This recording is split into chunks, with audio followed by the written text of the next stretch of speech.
Okie dokie, there we have it, the shortlist for the Women's Prize for Non-Fiction 2025, and oh boy, I am so excited to film this video. So, it's been announced, I am super pleased, and tell you what, I've made some good choices with my reading list this year.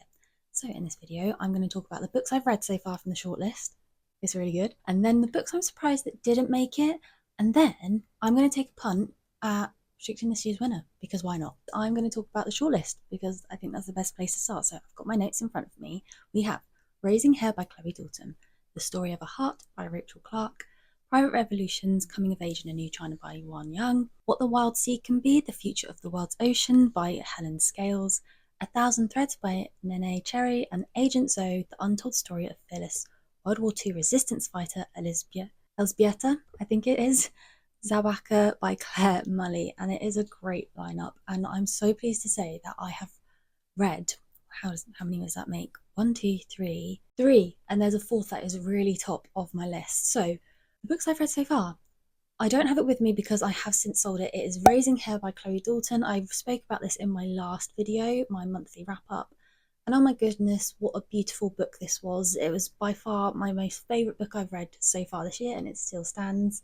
And yeah, this just follows a woman who finds a baby leveret, a baby hare, on her walks during COVID. She lives in the countryside at this point and it's injured. She brings it into her home, and then we just follow this beautiful tale of her raising this leveret, and it trusts her, it lives in her home, it gives birth in her home. And I just love how unpolitical this book was, and it's really stayed with me. I really looked forward to reading this every time I picked it up, and I think I read it in like 3 days or something. I'd really recommend that book, top of my list. I just really enjoyed that. For these next two books, I haven't quite finished them, but I have nearly. And one of them I had to pause because I'm not going to lie, I got a bit bored. And that one is The Story of a Heart by Dr. Rachel Clark. You can see I'm partway through at the minute.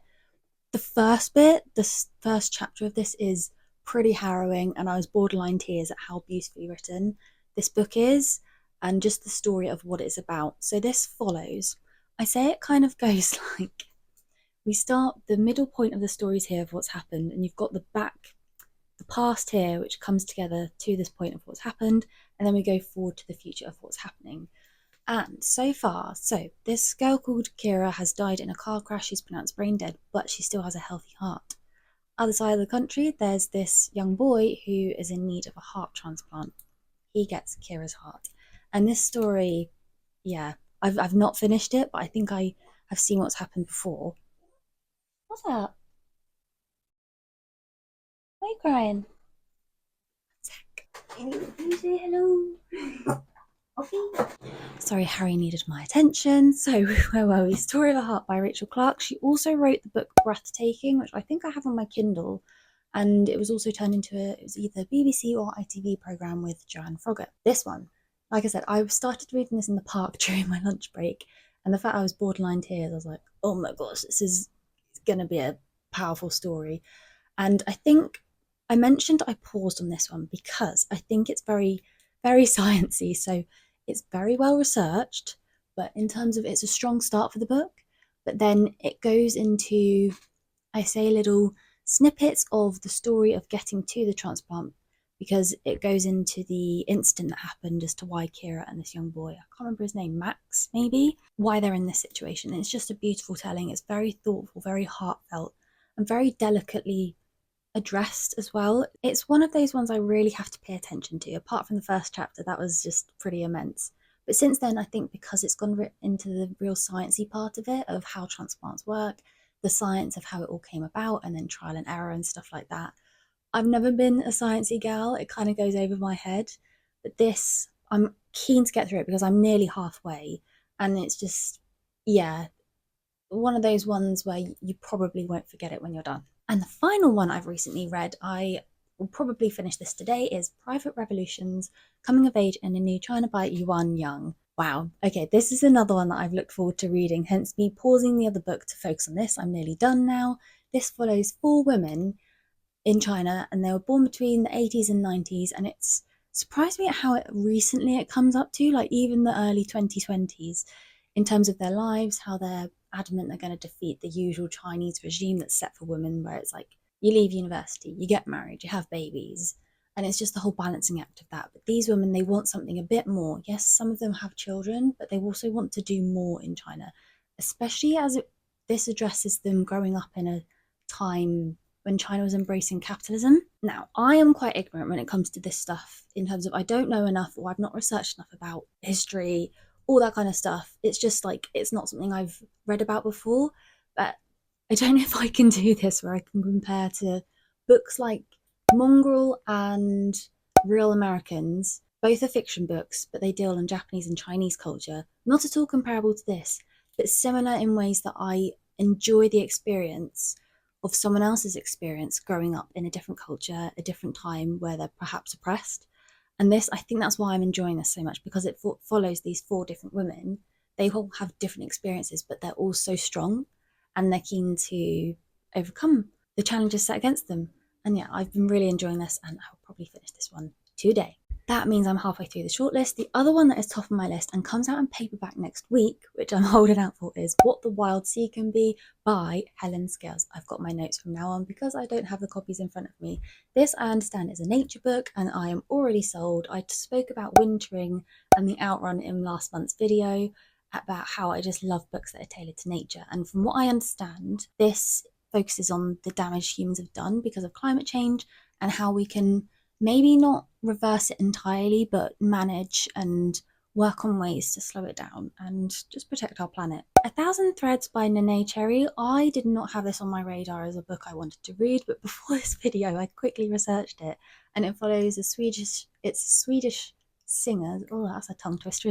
A Swedish singer, and it's basically her memoir, and it sounds pretty awesome about how she's dealt with fame growing up and to get to where she is today. So hopefully I can get my hands on a copy before the announcement in June. And then finally, Agent So by Claire Mully. This, again, I just did not have this on my radar. I don't know if I will get around to reading this. I would like to read the whole shortlist this year, but history, World War II and stuff, it's not top of my list. I'm not interested in it. But this one, maybe I'll give it a go, maybe I'll get round to it. We'll see, and you'll see if it's in one of my future videos. Oh, also about, she gets captured, I think, and it's just, she was a fighter pilot in the Polish army. I did a quick research before this video. Search it up, look it up. You've got the cover here, you can search the title, and yeah, just see what it's all about. But not one for me as of yet. Now that I've gone through the shortlist for the non-fiction prize, I thought I would go through the books that I have read that haven't made the list, and also ones, you know how I feel about the ones that I have read that have made the list.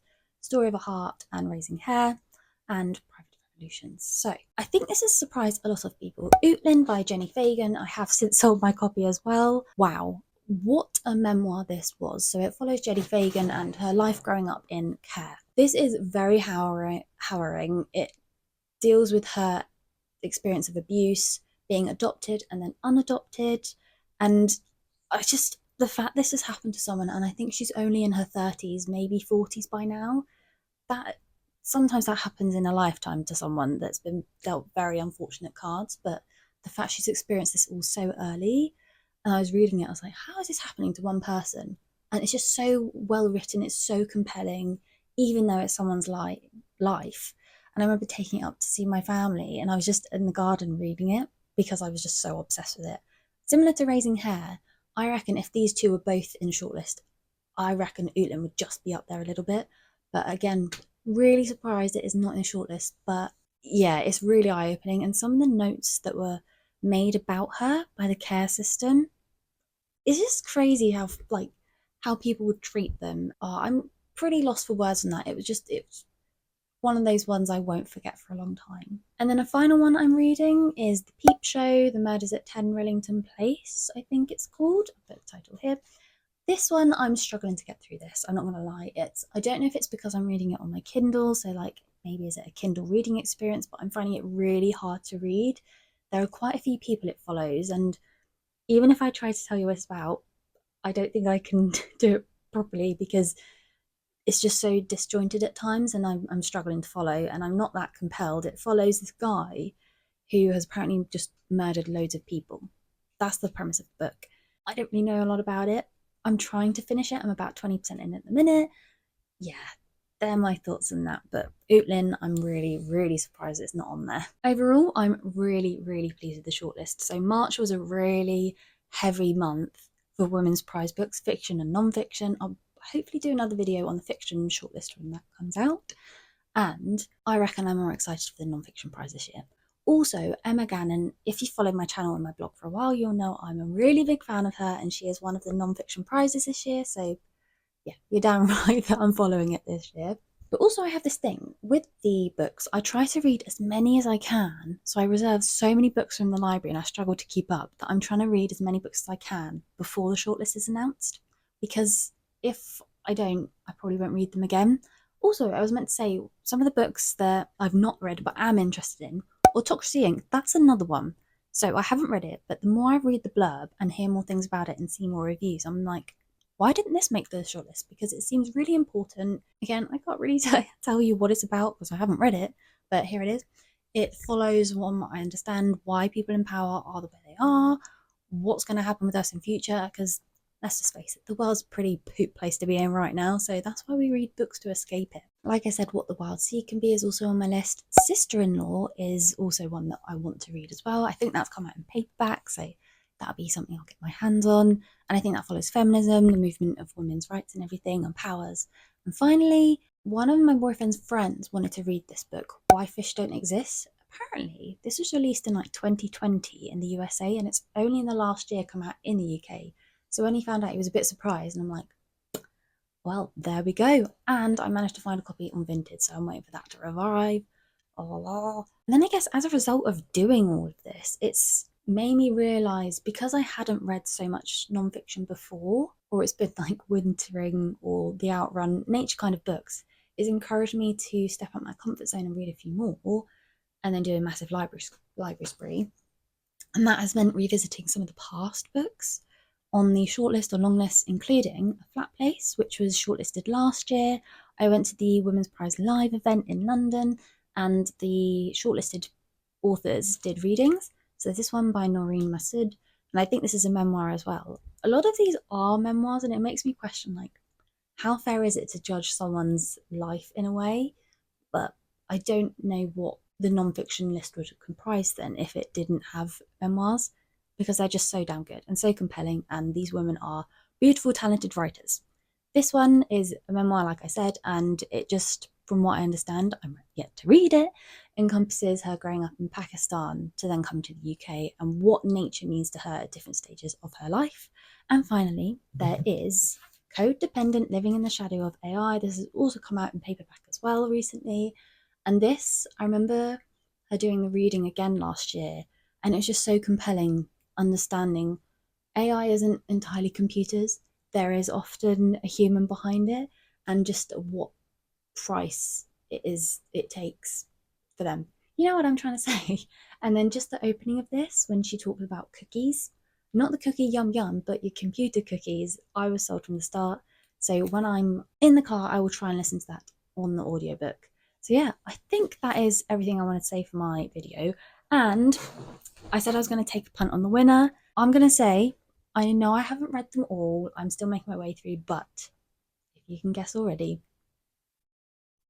Raising Hair. That one is going to stay with me. I absolutely love that book. It is gorgeous, so well written. I love that there isn't any politics. It's literally just about a woman and this hair in her house and little babies. And it's just so damn good. I really enjoyed this. But yeah, I hope you enjoyed this video. Please hit like and subscribe if you enjoyed it, and I will see you in my future videos. Bye!